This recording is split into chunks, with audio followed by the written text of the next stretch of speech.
one. If you don't know who Dr. Jude Kappa is, then you've not been watching this channel recently, or any of the VDDS members who you should subscribe to down below. Just look in that description and you will see them. For those of you who don't know, Dr. Jude Kappa is the person who coined Februdairy, the whole celebrating the greatness of that dairy is. Today we're going to go through a bit more in depth about some things regarding Dr. Jude Kappa and Februdairy, and yeah, we're going to try and make use of this mess. I got a little something for you to watch, so we're gonna watch it together right now, okay? Why did you decide to create Februdairy? I was at a conference about 3 weeks ago now. We heard a lot about the rise of plant-based foods, you know, almond juice, nut juice, and so on and so on. She's so salty about the fact that we are making alternatives to dairy that she won't even call it milk. No, that's not milk. You can't make it. As a scientist, I know it takes 5 pieces of positive information to negate 1 piece of negative information. She's not flat out saying anything, but at least when she said negative information, she didn't say myth. Because there's a lot of negative information surrounding the dairy industry. Information. It's negative. So I thought we just need 28 days of positive dairy posts, you know, pictures of cows, videos of calves, cheese sandwiches, whatever else. The first 3 things that come to her mind are cows themselves, calves, and cheese sandwiches. Firstly, you know, vegans can have cheese sandwiches still, it just doesn't come from the milk of another animal. So that's great. Another thing is, yeah, you could show pictures of the cows and the calves, but we're more interested in seeing the truth of what actually happens to these animals, the outcome of these animals, the fact that the calves actually have to be taken away from their mothers, the fact that these dairy calves keep having to have calves and then have them taken away from them, and yeah, they do get shot, and we'll go through something very shortly where you do very much admit that they do get shot. You can show all the lovey-dovey pictures you want, but you're not being honest, and that's what really annoys me. I was gonna give her the benefit of the doubt, right? I always, you know, stupidly assume the best of people, but when people are being so dishonest, I start realising that maybe these people aren't that great. And this is why, you know, we're talking about this right now, because her behaviour, the way she is and the way she's trying to spread information and be dishonest is ridiculous, and I don't like it. Don't like dishonesty. Oh, let's just show the cheese sandwiches and the pictures of the calves, but yeah, we won't actually talk about the actual things that happen, the moral atrocities. No, we won't talk about those. Maybe to have a more positive image of the dairy industry. No, they don't need to have a more positive view of the dairy industry. They need to have a more honest view of the dairy industry. That's what's important. The consumers deserve honesty, and that's the problem. You want a positive image rather than an honest image, because if the image was honest, less people would consume dairy, and that's exactly what's happening. But okay. And what's the reaction been like? Yeah, it was amazing. Really good from the industry. Fabulous posts, fabulous tweets, things on Facebook, things on Instagram. The dairy industry's really stepped up to be far better at showing people what we do every single day. No, it's got far better at showing people nice pictures of cows and dairy farmers that care about their cows. But what it hasn't done is be honest about what actually happens. What is the outcome? At the end of the day, calves do have to be taken away from their mothers. At the end of the day, the fate of a cow will be a bolt to the head, or their throat will be slit, or something will happen to them that means their life is taken away. I'm sorry, but that is the outcome. In terms of the negative side, there's been quite a lot of criticism and some quite nasty tweets from the more militant people who are opposed to eating dairy or dairy farming in general.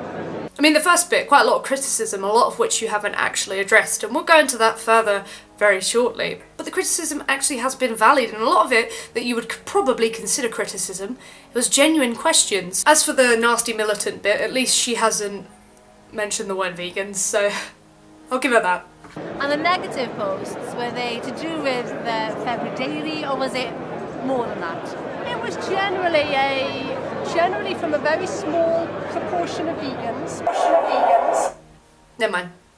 So the more militant activists also the more militant activist type vegans, because there are lots out there who are balanced, happy, fabulous people. You can still be a happy, fabulous vegan and criticize your line of work. I'm sorry, you can. You can still be a very genuine, kind person who is a vegan, who is very concerned for the welfare of animals, who is very concerned about how other people are using and exploiting animals. Hang on though, no, they can't be, because they're criticizing you. You don't like that. Some are really passionate about dairy farming shouldn't exist, and that's simply what it comes down to. It's often dressed up with concerns for animal welfare or health or housing, but it ultimately comes down to the dairy industry shouldn't exist. That's a very weird thing to say. Like, it's dressed as all of these things, but it comes down to the dairy farming shouldn't exist. No. Because of all these things, vegans believe the dairy farm shouldn't exist. I don't know why she said that. Why did you say it like that, dude? Like, oh well, it's dressed as all these things, but really they just want to get rid of the industry. Yeah, because of the ethical problems, because of the health and environmental problems. Those are the reasons for it. Those validate the... Okay. That was a very odd segment. Very odd segment, but we got more to discuss, so don't go anywhere, okay? Let's go through it together.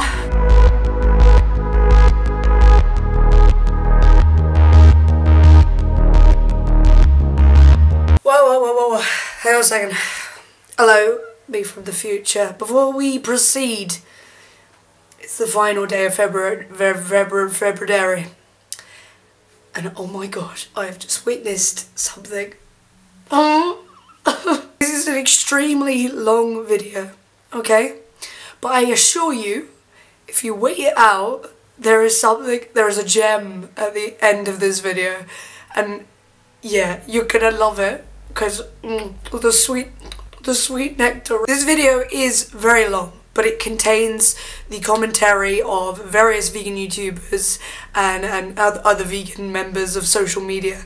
And it's very valuable. I found it incredibly good to just compile it together, as well as my own videos, and demonstrate what we were saying, how we were combating the Februdairy thing. A lot of people actually think Februdairy was something that vegans created. I saw that in a few hashtags. It's very strange. We hijacked it to the point where people believed it was something that we made because it worked for us, and that's absolutely fantastic. And yes, I understand that because this video is long, that might put a lot of people off, but I can assure you there is a lot of juicy stuff in here, and yeah, I would say that the people within it are worth listening to, definitely. But yes, hold out until the end where one of the funniest things happens. Oh Jesus, let's just keep rolling, and future me will see you shortly. So Dr. Jude Capper, she's a livestock sustainability consultant and animal scientist. I mean, the woman really does know what she's talking about. There's no question about that. But she's essentially a dairy propagandist. And if you watch any one of her presentations, you'll find that she uses similar talking points. And she's really trying to push forward a sales pitch for dairy people to be able to combat what she would consider vegan propaganda, right? And so one of the things she tells people to do is for every one negative vegan piece of propaganda, which she would think is negative, to me what she's referring to is like the ones that make dairy look awful and evil and gross, right? They need 5 pieces of positive dairy information. Okay, so her whole thing is try to make this stuff look as friendly and as lovey-dovey as possible. Try to, celebrate the positive aspects. And she's super good at holding herself to a certain decorum, I guess is the word I'll use. She holds herself to a certain standard that vegans often stoop lower than, right? And the vegans aren't necessarily wrong for doing this, but it gives her the high ground. Excuse me, at least in the face of the audience. So back to the main point of Februdairy. So this is her first post. Let's make Februdairy happen this year. 28 days, 28 positive dairy posts, from cute calves and cheese on crumpets to belligerent bulls and juicy beef burgers. who's in. I'm kind of perplexed that she would think belligerent bulls would make dairy look good, but okay. Okay. But you see, she's trying to put this positive spin on dairy, and motivate the dairy industry to get behind her and try to have a social media campaign in response to Veganuary. Now she'll deny that that's the case, which is fine. It's pretty obvious that it is the case. So I think what we need to do is respond in a way that doesn't give her ammunition, right? So when we respond, like, this is actually kind of funny, I saw this one earlier, but when we respond with things that are trying to make it like this one, perfect. Like, I actually follow this guy, I like him, I'm not trying to shame anyone or say that anyone's doing anything wrong here. Oh yeah, Mr. But this G, yeah, I like this guy. Yeah. I have no problem with Mr. G. In fact, I kind of cringe at the fact that I'm using anyone specific as an example, because I'm really not trying to shame anyone or make it seem like I think anyone's doing something bad or wrong. I just don't think it's necessarily the most effective. And in some ways, I actually think we're playing right into Dr. Capper's hands, right? Because she wants us to represent dairy industry in a way that most people are going to think is over the top, right? That's fuel for her. That feeds her argument. That's what she wants us to do. She doesn't attack the crux of veganism. She attacks the myths that veganism propagates. And for us to claim that there aren't myths that some vegans propagate would be denial. It would be deluded of us to do that, right? We have to recognize that there are some bad arguments out there from our side, and we have to sometimes combat them. This isn't necessarily an example of a bad argument, but it can easily be construed as being an extreme example of what goes on in dairy and therefore dismissed as a myth. And that's exactly what she wants to be able to do. So if we take over Februdairy with these kinds of posts, we'll be helping her in a lot of ways. Because she'll just say, these are the myths. This is what the vegans do. They lie. They show the myths. They make everything seem worse than it is, and they call it things that they aren't. Yeah, it's very true, because when you see these pictures, though they are real, this is what happens, it makes vegans seem extremely fringe. Like, it's like we couldn't show this in society. It's not well to do. It's not suitable. So if we use that and we don't combat it in real life and show, oh, these are the success stories, this is the alternative, this is, you can go about it, and if you don't do it in a manner that's acceptable, yeah, we will be playing into her hands. And if we're not, then she has to actually deal with our arguments in a better way, because if she hasn't got, oh well, you see, look look at these crazies, it's almost as if then she has to defend herself further, because someone has to be crazy.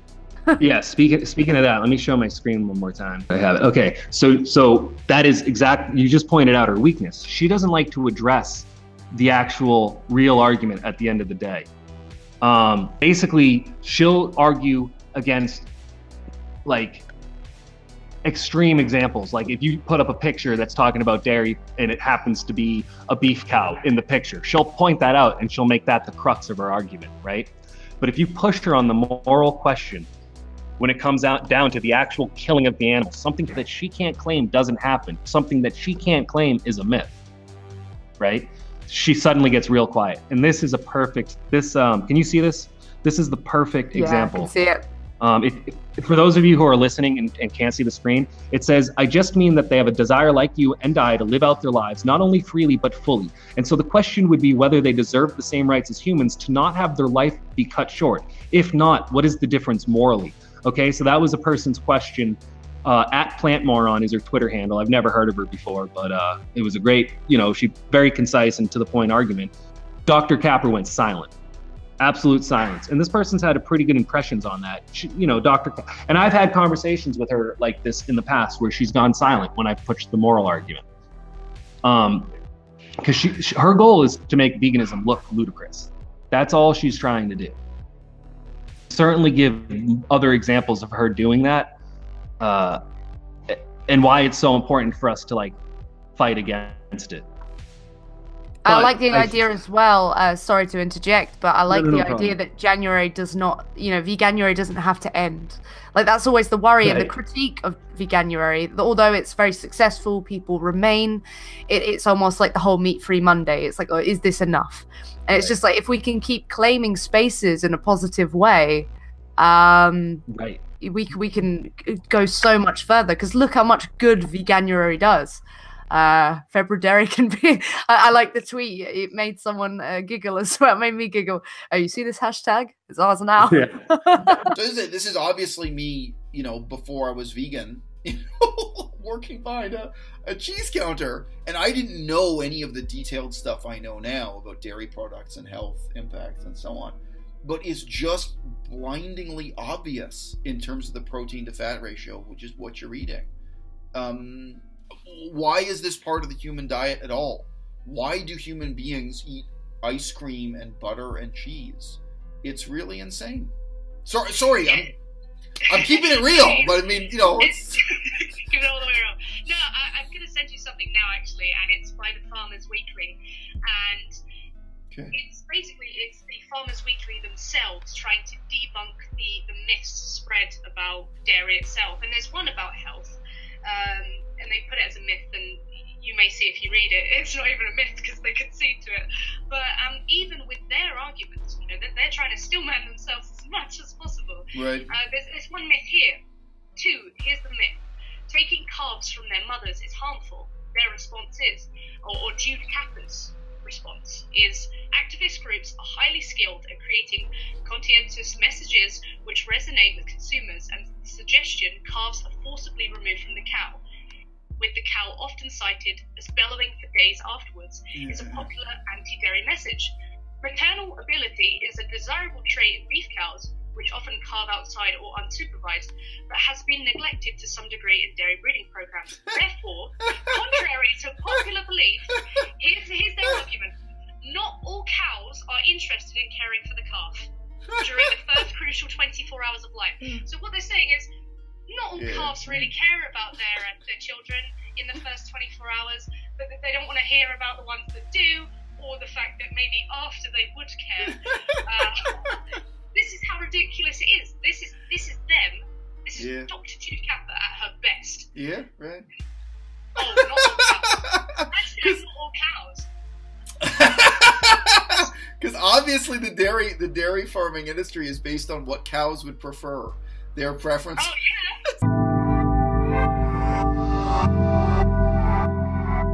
Fee here, the Healthy Vegan and Orphan. Quick update on the Februdairy hashtag.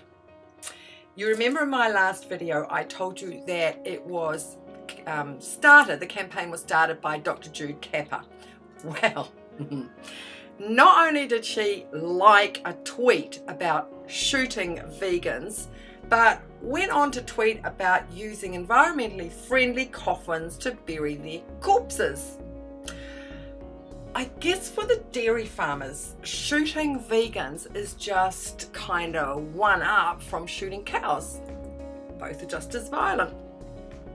Anywho, it started with this tweet, which Dr. Jude liked. Just load both barrels, but if you do shoot any vegans, remember to dispose of their bodies in an environmentally friendly manner.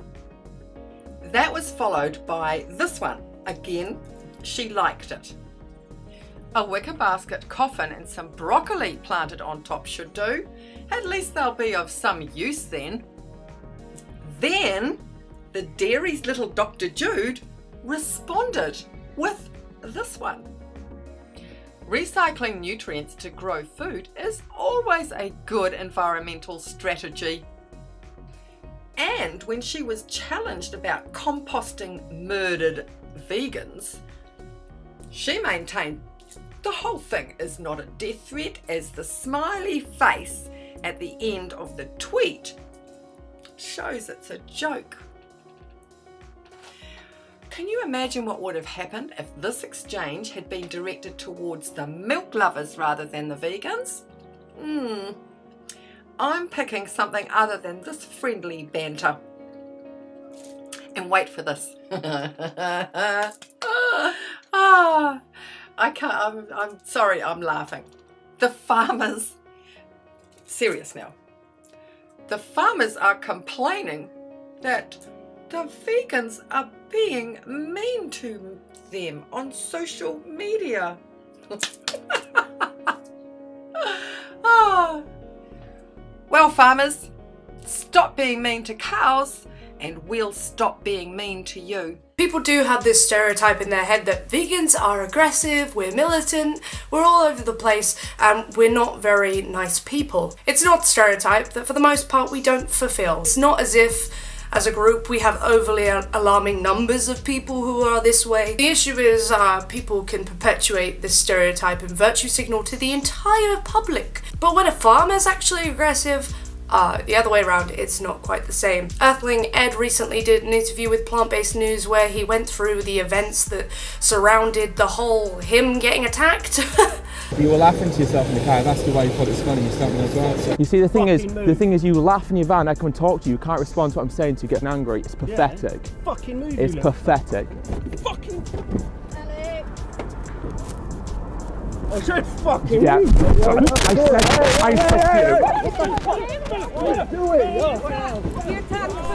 I put a cigarette in his mouth, comes running around the back of the car, and I'm like, all right, here we go. Okay, so I turn around, I'm like bracing myself. I think he's probably going to hit me because as soon as I said it, he just saw red. I could just see it in his eyes. Something snapped. Believe it or not, the police are around, and they were. I mean, look, they were slow. I think they were slow.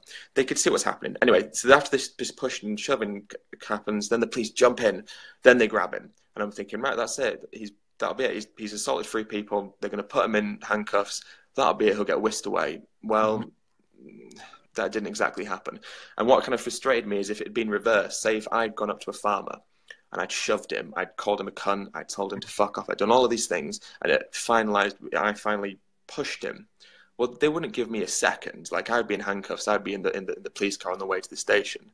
But for whatever reason, they took him to one side and said that he would probably get a caution, maybe, or he might not even get a caution, even though they'd witnessed the assault. Were this the other way around, it would be plastered on social media, and we know that it would be, because for this entire month, Joey Carbstrong has been painted out as militant, and they've been desperate to find something on him. They've gone far back as his crazy boom days. They went so far back in order to try and find something desperately that could fulfill the stereotype of the militant vegan. So you know that if Earthling Ed had done what this guy did, it would be a different story altogether. Earthling Ed would be facing the consequences, and Earthling Ed did share that he believes the person didn't even get a caution, possibly, that they might only get off with a caution, if that. Even though on camera he's assaulting 3 different people. If a vegan had done that, you know they would have got us. That would have been plastered everywhere. We would be vile militant people who are supposed to be animal lovers. How could we do that? Yeah, how could we do that? It's almost as if we don't really do that. Everybody,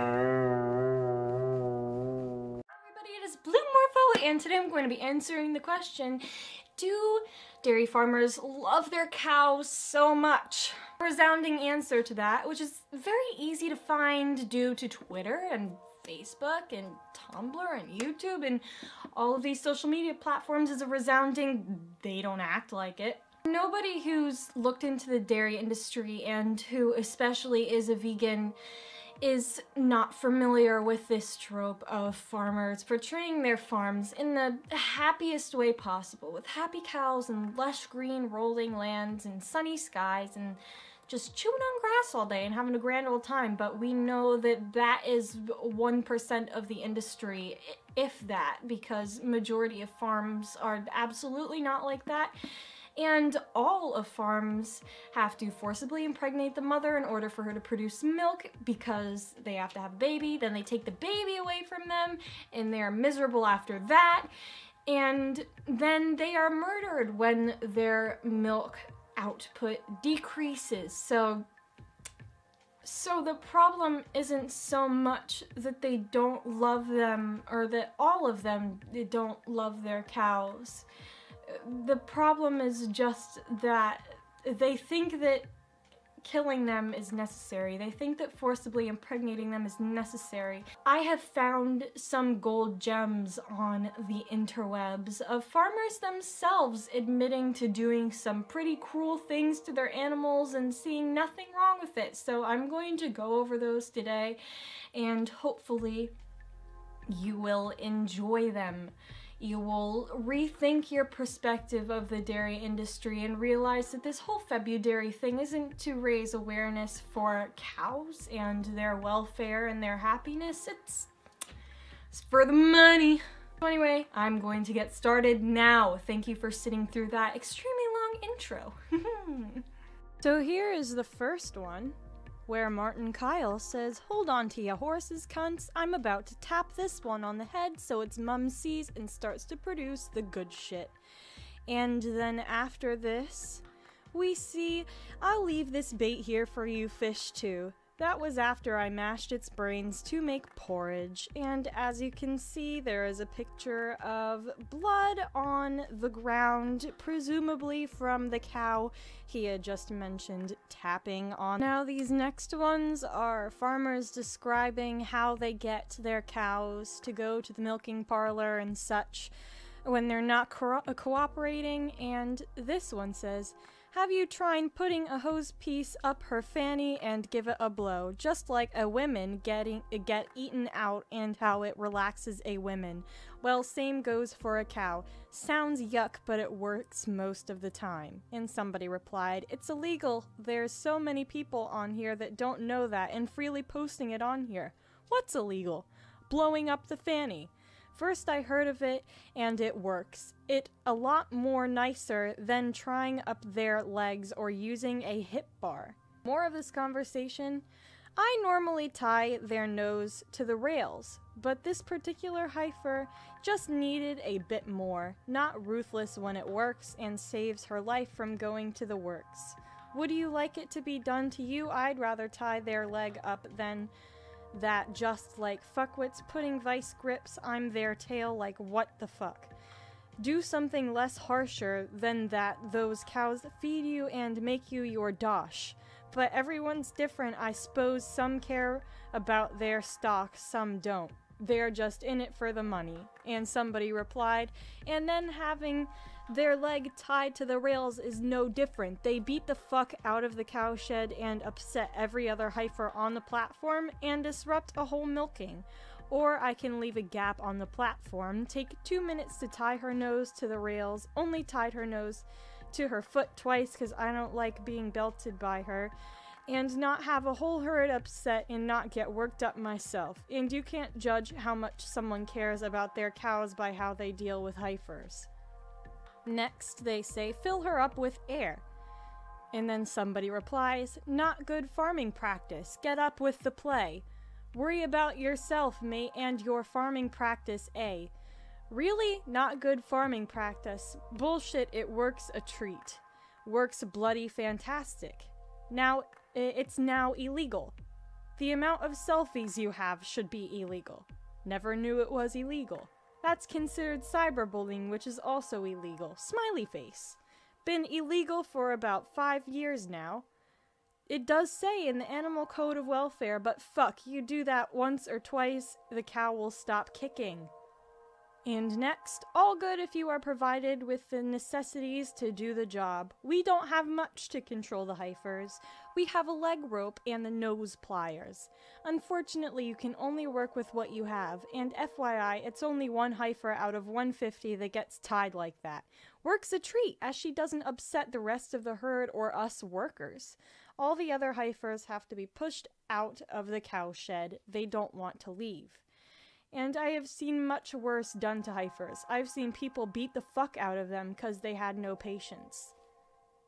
Then they said, "Yeah, get rid of the cunt animals that lash out and won't settle down, are only good for a bullet in my eyes. We've just sent off a few nasty girls. They not worth the injuries and hassle. Well, that's my opinion anyways. And I got that from the bosses I've worked for." And then they have a cow emoji being shot by a gun emoji. Somebody replies, agreed man, bang, see ya later. And it putting up with that, I got a boot last season on my elbow. She put off work for a few days with a chipped elbow. Fuck it hurt. Told the boss it's me or her. A wee while later, heard the gun go off. Next we have blow her up. Stick a pipe in her pussy and blow. It works better than any drug. It works every time. Do that 2 or 3 times and they start letting it down themselves. Then someone replied, it's illegal to do ... And then the person said maybe, but when all else fails. Every year I get the odd heifer that won't let down her milk with oxytocin. Blowing her up is the only thing that works. Are you saying you would rather works her? And unfortunately there is more. Here we have, give him a good old-fashioned blowjob. Always worked a treat for me. And then somebody replied, I got a all-heifer herd. We use a pipe with an inflation on end, blow them in the uterus, and stops them moving and helps milk let down. Fucking hell. And we also have, we wrap their tails if they haven't been trimmed. This pinches a nerve and 99% will stand. Don't like hip clamps this way, only as a last resort do we use them. This is a message that I had with the hashtag Februdairy coordinator herself, Dr. Jude Capper, at Bovidiva on Twitter. And I asked her, would you be opposed to doing what we do to cows to humans? And she replied, making sure that hashtag cows are given shelter, comfortable bedding, balanced and targeted diets, excellent veterinary medical care, a good life. No, I think those are all things that most people would enjoy at Blue Morpho Vegan, hashtag Februdairy.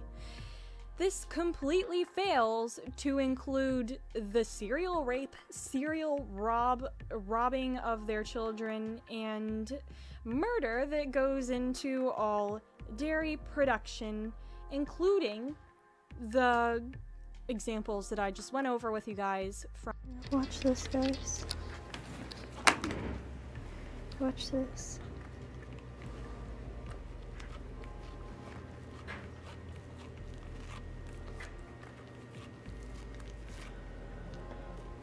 It's trying to suck my fingers out of instinct. Guys, watch. So sad.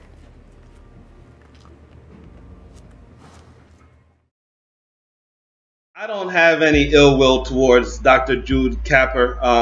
You know, I think anybody who is advocating the rape and torture of any other living being needs to stop. Okay, I mean, I think that goes without saying. You are advocating. The only way a cow can make milk is if it gets pregnant. And the dairy industry does not wait for cows to get pregnant naturally, okay? They rape them. They rape them. Oftentimes with their fist. They take their fist, shove it right up the cow's anus with the bull's semen in their hand to rape the cow, to impregnate the cow, okay? Now, that's a terrible thing. That's a terrible, terrible thing. It should not happen. But I don't want to start wishing ill will on people, you know? That's just not my style. I think Dr. Jude Capper is a great outspoken spokesperson, and we need her. We need people like her on the team. We've just got to get her on the team. We have to make her realize, because there was another post, somebody asked her a question. They said, would you be opposed to us milking horses or chimpanzees or other animals to get milk? You know, I mean, we do it to cows. Would you be opposed to us doing to other animals, to other mammals, what we do to cows? And she says, no, I wouldn't be opposed to that. And, you know, that's, again, her maintaining her disposition. The normal, rational answer would be, of course not. I don't want to drink chimpanzee milk. I don't want to drink dog milk. I don't want to drink rat milk or cat milk. I want to drink human milk as a baby and be weaned onto other foods to sustain me through the rest of my life, just like every other mammal. Just like every other mammal, and just like every vegan that you ever meet. Okay? We all do it. You can do it too. So again, she's trying to maintain this disposition. And there's nothing wrong, Dr. Jude, with saying I was wrong. And I've taken in new information and I'm a different person now. And now this is how I feel because of this. There's nothing wrong with that. And as a matter of fact, you are going to be uplifted. You are going to be welcomed by the community, the vegan community, so much. Okay, we are going to absolutely love you.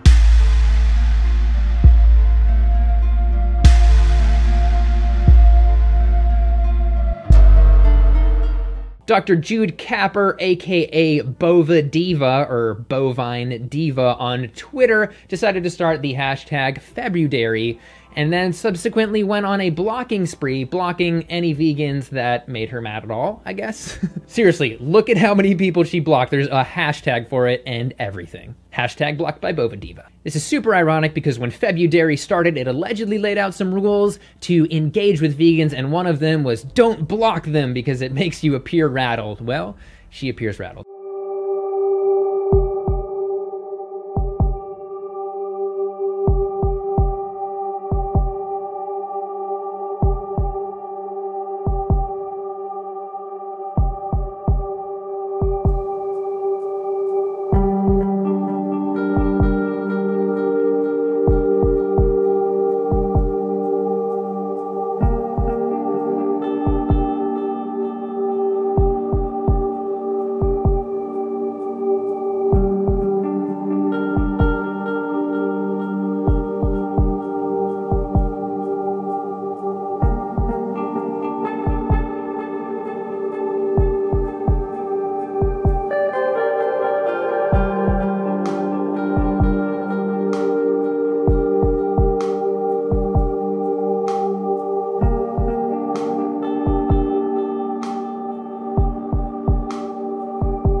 I've been trying to reach out to her for a while, but I've not been lucky enough to have a tweet from her yet. But I'm also not blocked yet, so I'm in that middle area of I want to have a conversation with this lady, but at least I'm not on her blocked by Jude Capper list.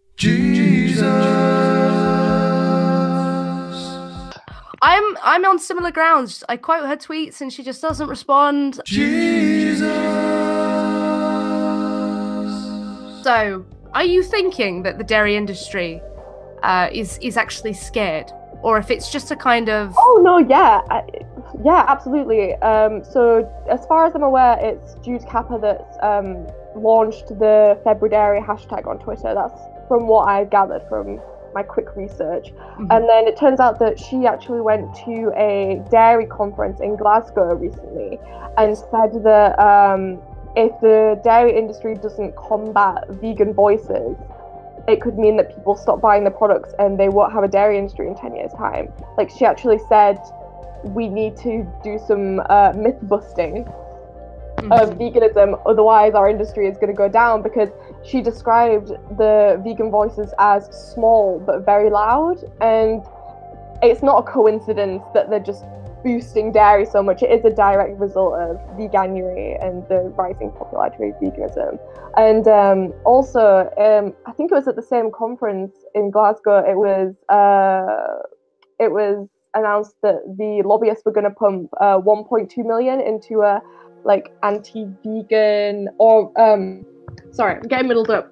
The dairy lobbyists are pumping £1.2 million into advertisements to combat vegan propaganda. So it is a direct result of being afraid of veganism. Milk myths, right? When you actually look online, they've set them up. 13 myths about dairy that need debunking. Some of them, for example, aren't even myths because they concede to them in the first sentence. For example, there's one where they say calves are shot when they're just babies, and the first sentence is yes, some do get shot. Oh wait, so they were saying that not all calves, hashtag not all calves. Hashtag not all calves. It doesn't matter if it's not all calves, even if it was 10 calves that got shot for the sake of milk, that would be bad enough, but it's the fact that it's 100,000 in the UK every single year, according to rspca.org.com. Let's just segue into the topic of death threats, however this time by vegans. Let's look to this story of learner farmer in the animal industry, Alison Waugh, or maybe Waff? I don't know. Now, I really wanted to show this whole footage, but last time I uploaded any BBC footage, the video never made it live. It was immediately taken down. You do get death threats, which is quite ironic coming from people that want peace for animals and everything, but then they tell you that, you know, oh, I hope you and your family go and die in a hole for what you do. So of course anybody would think she is getting direct death threats at her. Well, no, from the Express article, quote, "I've not had people make specific death threats towards me, but I certainly know people who have received really horrible threats just for being farmers." You do get a lot of death threats. And when I say you, I mean euphemistically you, to try and make you think it's me that's actually getting a death threated. But, you know, you wake up in the morning and it's like, oh, another vegan death threat, another vegan death threat, directly at me-ish. And that's, you know, it's a hard life. You know, vegans are the worst, and thankfully I'm so brave. From the offset, it seemed greatly exaggerated because with Februdairy coming out, with the dairy industry pushing the need to really try and promote dairy, it did seem like it was almost a campaign that they pulled a few strings in order to make vegans look bad. If you can paint a group as ludicrous, then the general public do not need to listen to them. They don't even need to hear them out for a second because they're crazy. So why would they need to listen? It seemed very much like Jude Kappa was relying on the behaviour of vegans to really shine through in a negative light so that she could win the argument. And it seems almost as if the dairy industry is taking the bad parts of veganism and putting it on blast in order to make the public feel a certain way about vegans so they don't actually take on board what it is we have to say. I try not to be romantic about anything. Like, hopefully there are some areas of my life where I'm more romantic, but I try not to be romantic about the past. And I think that's what is really killing the Februdairy campaign, because there's no way to have Februdairy without being romantic. You can only sell the idea of, you know, farms, bucolic 19th century pastoral visions of green rolling hills and dairy cows out, you know, noshing on grasslands. That's the way we have to sell it. We can't sell what an actual dairy farm is today because it's not very romantic. So the only way to sell it is to show pictures of small family farms, which there are not very many of anymore, and try to convince consumers that that's what's really happening, even though it's not. The fact of the matter is that Februdairy has been a huge fail already. We can say that in the first week or so of Februdairy, it's been a huge fail. And the reason is because consumers are becoming more informed. They're learning that there are alternatives to dairy and that they don't really want to deal with the negatives that come along with traditional milk from animals. Animal milk often causes allergies. There's other problems as well, like cholesterol and saturated fat. And it's one of the reasons that the World Health Organization doesn't really even recommend drinking milk as a beverage. They don't. They recommend drinking water. Same for the Harvard Healthy Plate. They recommend drinking water instead because dairy as a beverage is just not attractive from a health point of view. Nor is it really attractive from a very thoughtful point of view in any message. By any stretch of the imagination, drinking the milk of another animal starts to get weirder the more you think about it. And not only is it odd, because I don't want to ever discredit something just because it seems disgusting, the other problem with dairy is that it's just not very nice. Taking the milk that belongs to another animal, that is for that animal's offspring, it's just not very nice. And the more people think about it, the worse it becomes. When you start to consider, as I said, the health reasons, you consider the animals themselves, and then you consider the health repercussions of things like listeria outbreaks and other problems, it's just a lot less attractive. This is that one that she did about the almond milk. And the soy milk. Oh god, okay, what are we looking at here? There seems to be a little confusion about natural foods. So here's a handy pictorial guide. On the right, pure hashtag dairy, hashtag milk. Nothing added, nothing taken away. On the left, soy and almond juices. Notice how she calls them juices as well, because that's the thing, isn't it? Oh, you're not allowed to call it milk because it's not real cow's milk, so you have to call it by another name. Okay, so plus the ingredients. Want natural food? Drink milk. Hashtag Februdairy. First of all, I think the fact that something has more or less ingredients doesn't really necessarily tell you anything. I mean, I'm sure on average, the more ingredients, the sketchier. But like I mean, with that, it's like, first of all, I think that the actual research shows that drinking the plant milks is healthier for you. And also, you can make plant milk, or I'm sure you can find plant milk that has less ingredients. Like when I used to work at a vegan restaurant, we'd make plant milk, every few days. Wow, And you worked at a vegan restaurant? I did. You just Wow. blend almonds, and then you squeeze them through a nut milk sack, and then you have a bunch of almond milk, and you just put it in mason jars and keep it in your fridge, and it keeps for a bit. Yeah, you can see the response here to the milk post. Someone's posted what's it called? The brand Oatly milk. Yes. Well, yeah. See, and I didn't want to make too strong a statement without having the milk on hand, but I knew that this would be the case, where you can just find a more pure milk. Because also, what's she comparing there? Like some milk, like literally fresh from a cow with like a store-bought product or something? Well, like go get super natural ass milk at the natural food store. What's it got? It's got get, what the fuck does that say? Get base? Wet base? I can't tell what that letter is there. Water. Oh, it's because it's a bit cut off.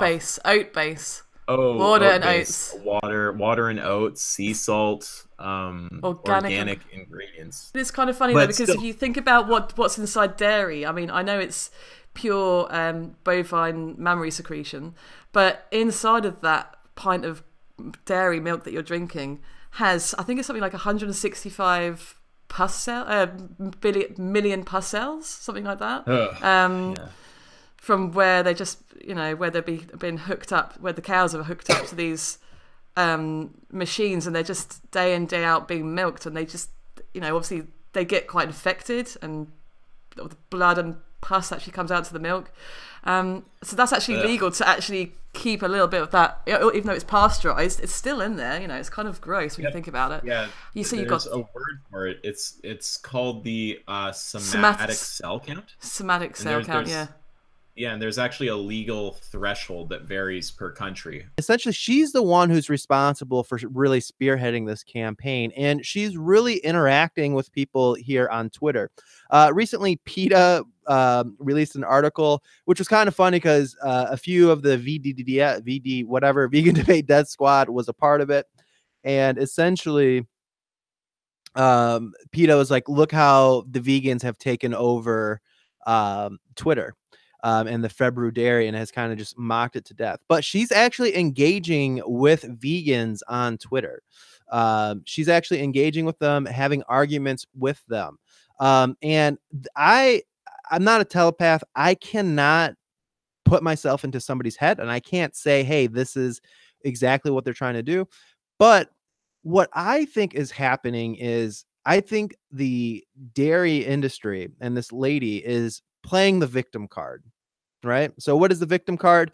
Victim playing, also known playing the victim or self-victimization, is the fabrication of victimhood for a variety of reasons, such as to justify abuse or others, to manipulate others, a coping strategy, or attention seeking. So what I think is happening, and virtue signaling, right? So the action of practice of publicly expressing opinions or sentiments intended to demonstrate one's good character or moral correctness on one's position or particular basis. And I think they're playing the victim card in this campaign, because if you go through her Twitter handle, and if you go through the Februdairy hashtag, and if you kind of just look it up and look up the articles for yourself, you're going to see this constant frame.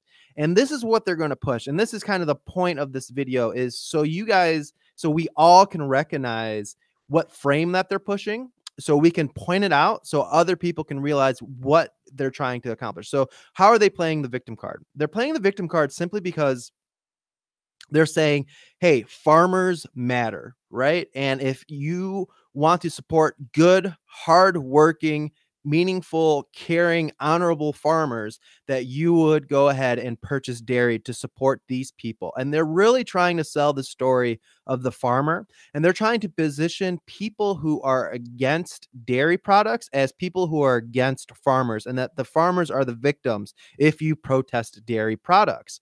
Now, the great thing about this is farmers are awesome.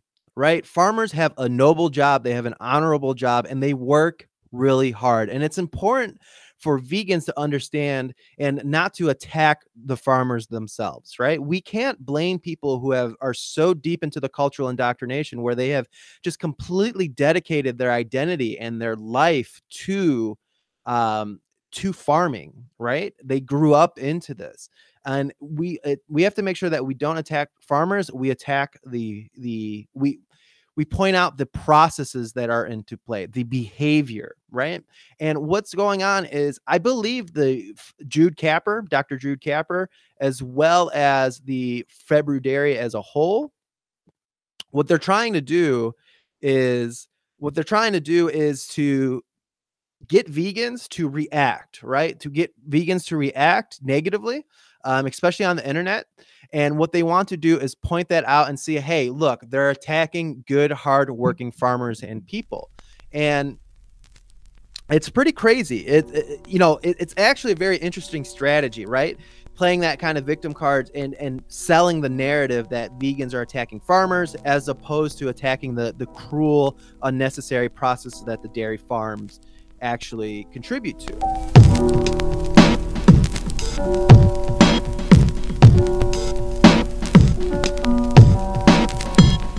As I did promise.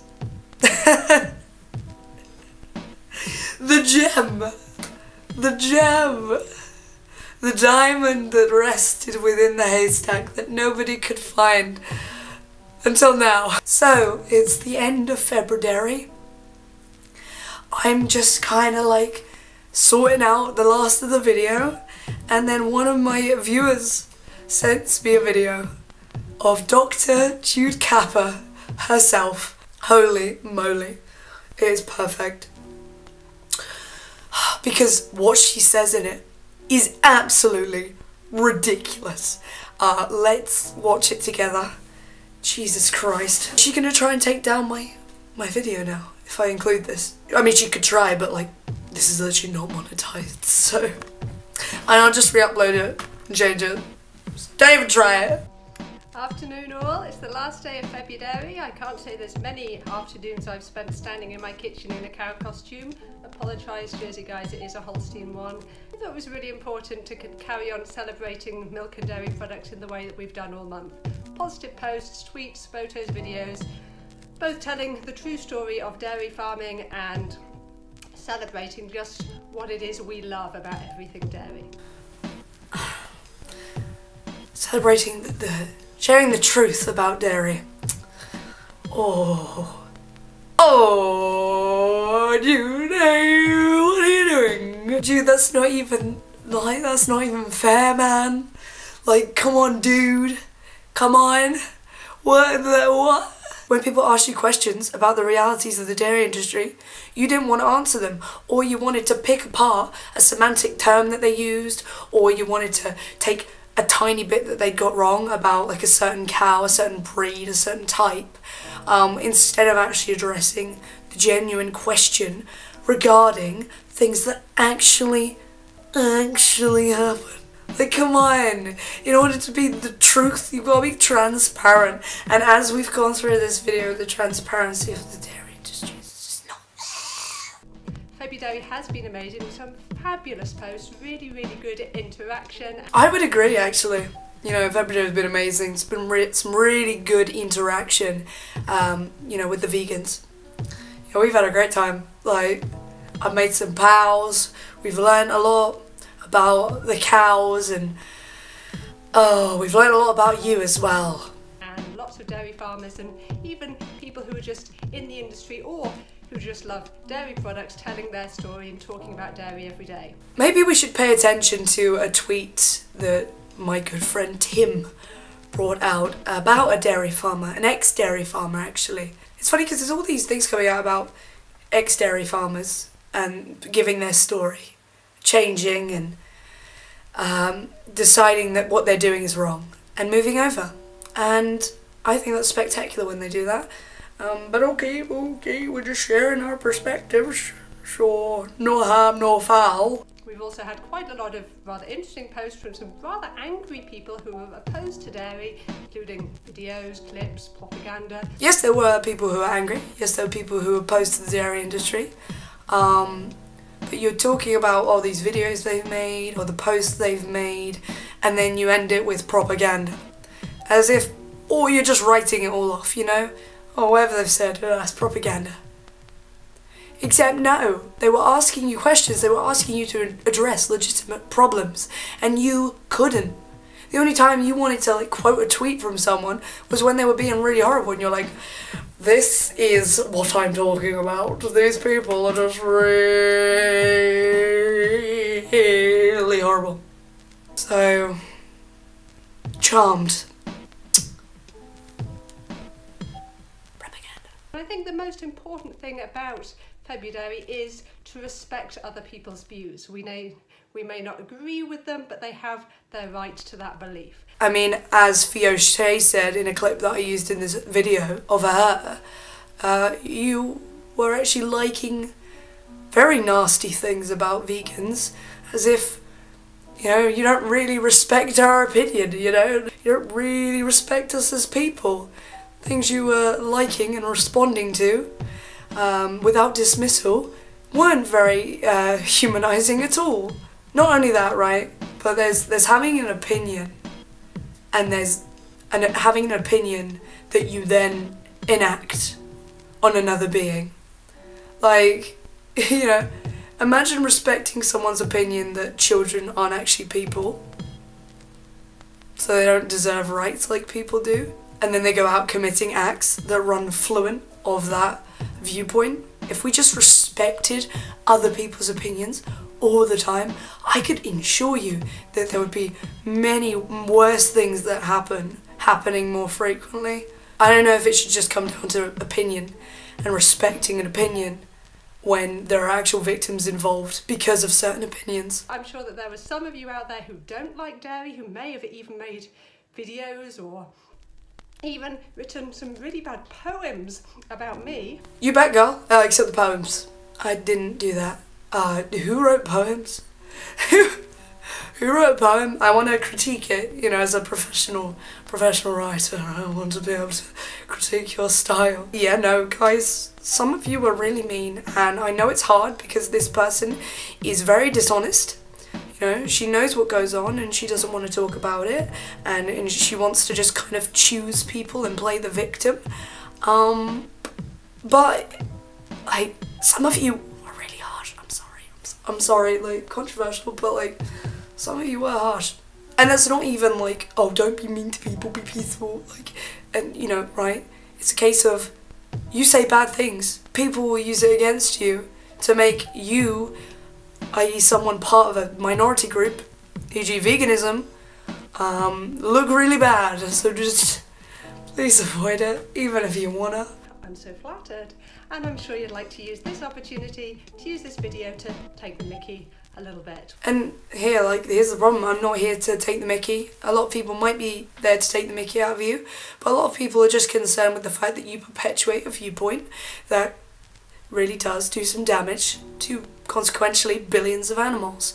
With your viewpoint, you stand on the backs of other sentient beings and you attempt to justify it in a very poor manner, and it's kind of insufferable. It's not that I want to take the mickey out of you, it's that I want you to stop and start being more compassionate and more honest. That'd be really nice.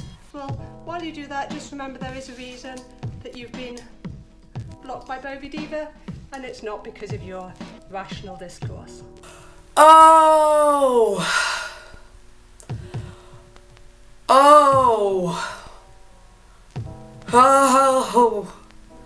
Oh! Oh! This is where I lost the kind of like their little faith. Just went, the face she pulled when she said that, the bitterness. Don't like it. There were so many people who were being perfectly rational, giving excellently put responses. For example, Louise Powell, she posted multiple tweets to you asking you to just address some genuine concerns, and you couldn't even Like, you couldn't even, you just blocked her out of nowhere.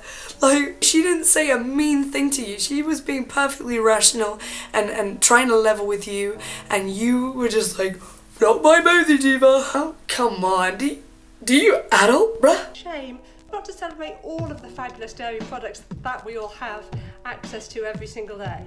So for example, we have butter on red here.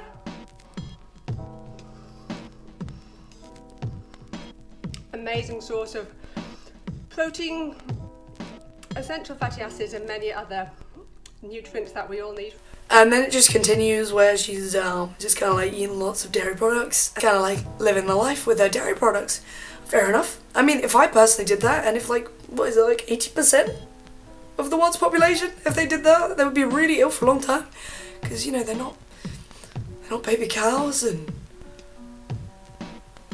it's not supposed to be in your body. It's just kind of hilarious, because half the things she shoves in her gulp, I've got in my kitchen. I've got in my fridge. Like, they're just dairy free. That's the only difference. They don't taste much different. And if they did, like, I can't even remember. Like, your taste buds change after a while. Like, I don't even think I liked vegan cheese at first. But like, I can't remember what dairy cheese tastes like. All I know is that, like, if I'm working around it and get a smell of it, it makes me feel sick. Honestly, this honey, no. And to think I was, you know, such a cheese and meat lover, now sometimes the smell of it just makes me feel really sick. Like when I smell people making like a beef stew, and the smell of the stew is just unbelievable. And I remember like watering at the mouth for that stuff, like wanting that so bad, being so excited for it. And now it smells like garbage. Like, good for you for celebrating that, but like I could do the exact same video with the same products except without the dairy or the eggs.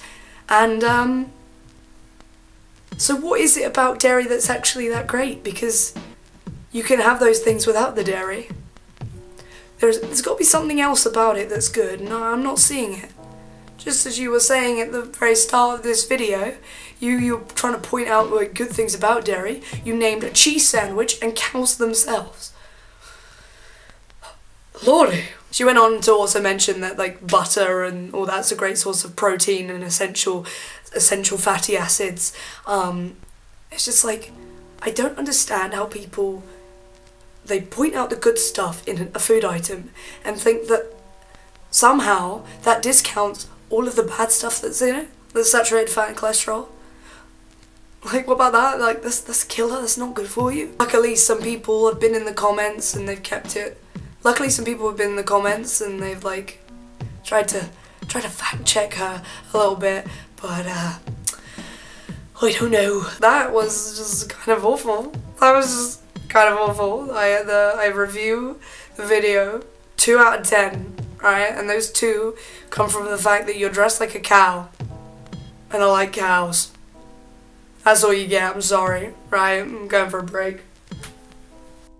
Ellie, what are you doing? Stealing everyone's content. Look, there's a point to it. It wasn't laziness. It was partially laziness, but I thought this was an excellent demonstration of how the community came together and talked about something that was very important. There were so many viewpoints coming in together, and not only were they just like videos that people were putting out there were also collaborations, there were discussions, interviews. Fantastic. I think this has been an extremely successful month for veganism. There's always the worry with Veganuary that it ends very abruptly and people don't really get a chance to continue or have that push. But when you have things like Februdairy happening, it almost shows that the industry is being very dishonest. As you can see, halfway through the video, I was actually blocked by Jude Kappa. Hashtag blocked by Bobby Diva.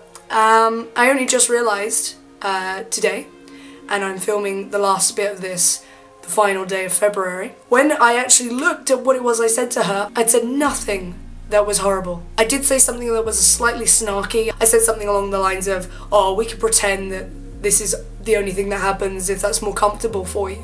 And obviously that was kind of sarky, but I wouldn't see that as something to block people over. And as my beloved keymaker said, Manu Zero, it seems as if she's blocked every single vegan in all of her comments, anyone who's replied to her, anyone who dared reply to the great Jude Kappa got the ban hammer.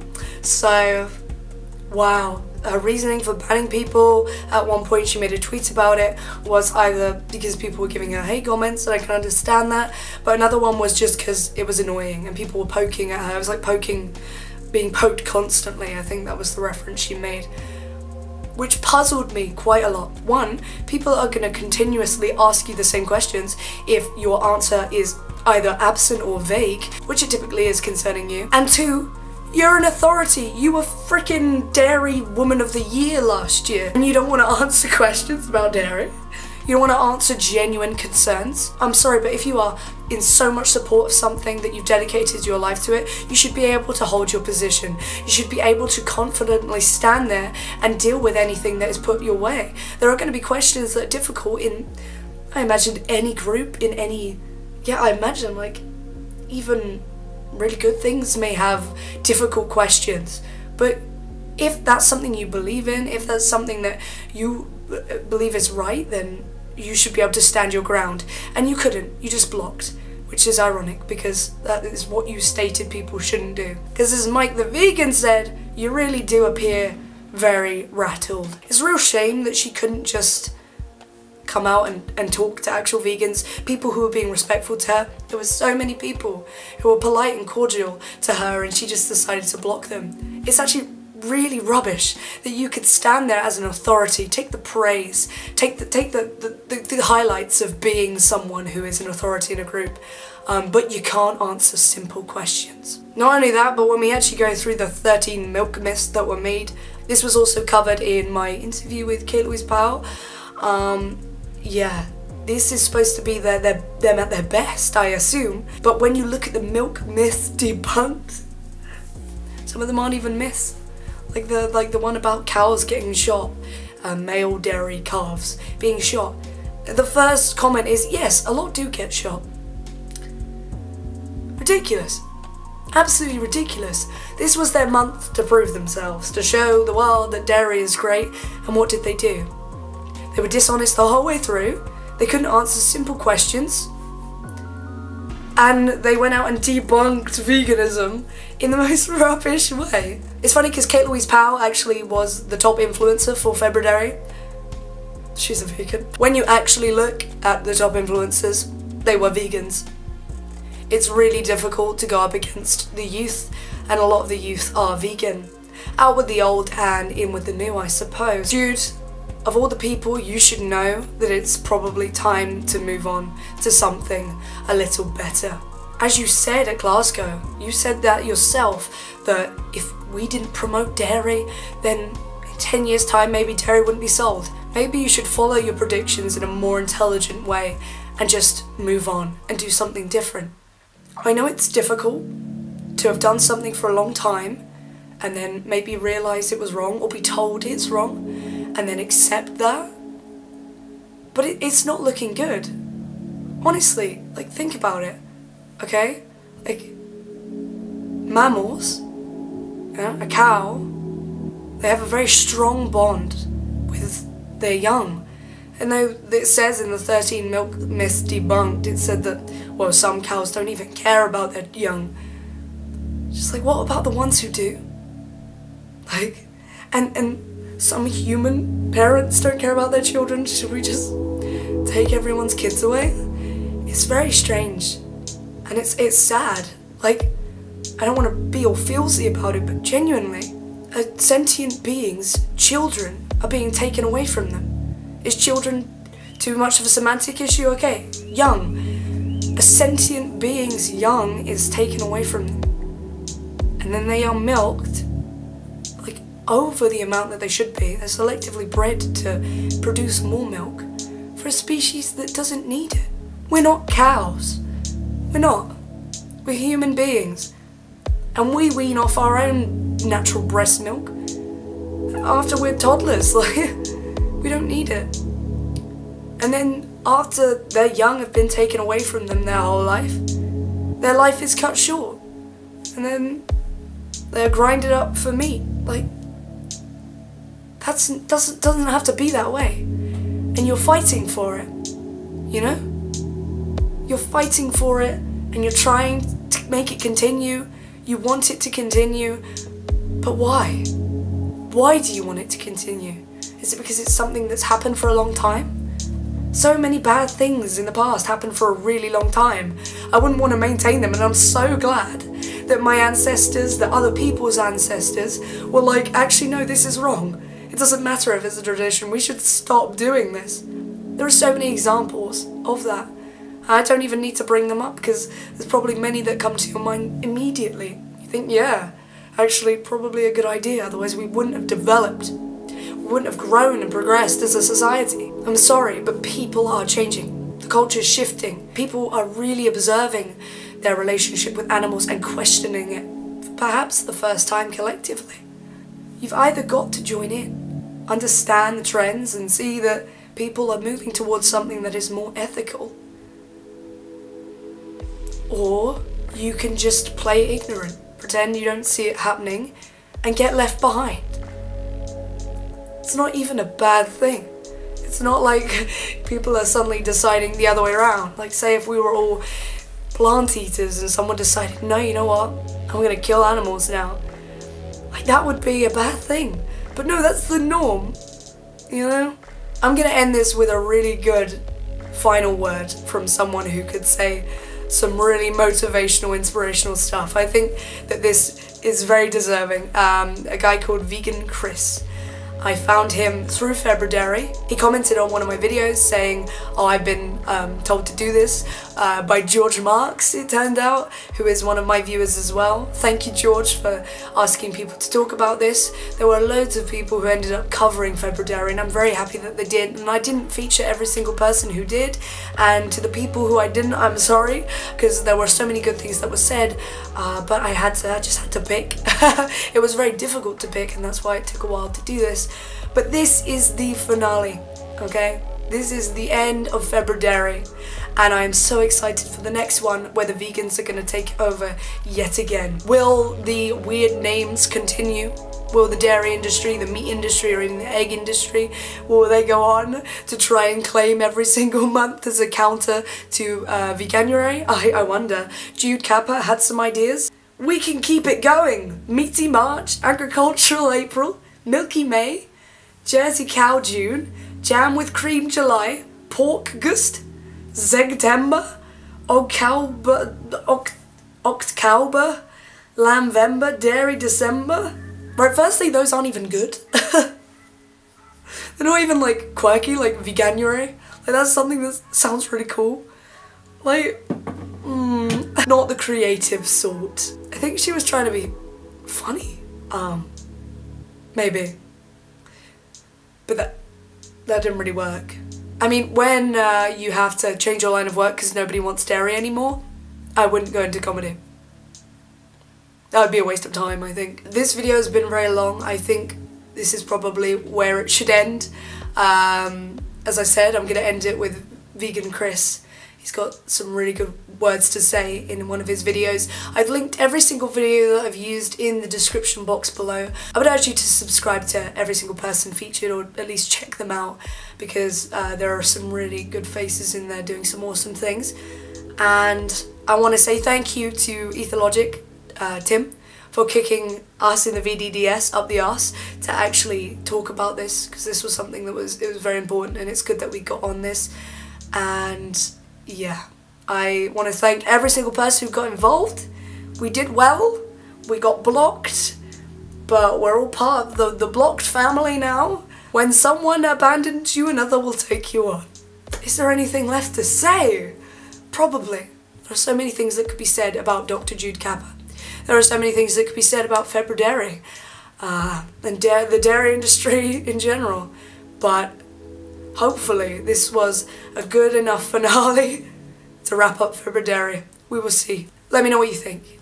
Anyway, I do hope you're well. Until next time, I will see you soon, and I will leave you with Vegan Chris. So you can go to veganuary.com. I'll put a link in the description and check it out. But so this has been going on for, now this was the 4th year, and it's been very successful, and it's been growing every year. And of course, the dairy industry doesn't like that, because the more successful the vegan movement is, the less successful the dairy industry is, obviously, because vegan means no dairy.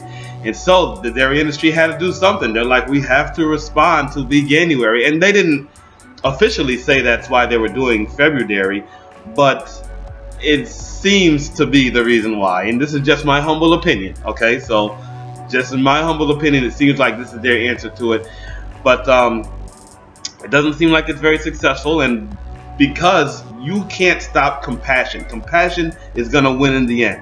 It won out over slavery. It's going to win out over animal abuse. It's going to win out over the meat and dairy industry. And the meat and dairy industry should just accept it and become a part of the movement where they can continue to make money. There's a lot of money in the movement.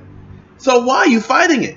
Just go along with it, because it's the right thing to do. Not because you should just go along just to make the money, but if that's the reason, hey, whatever. But it's the right thing to do. Here it is, a situation where you can actually do the right thing and make money. Okay, there's nothing wrong with admitting that you were doing something wrong for decades and centuries.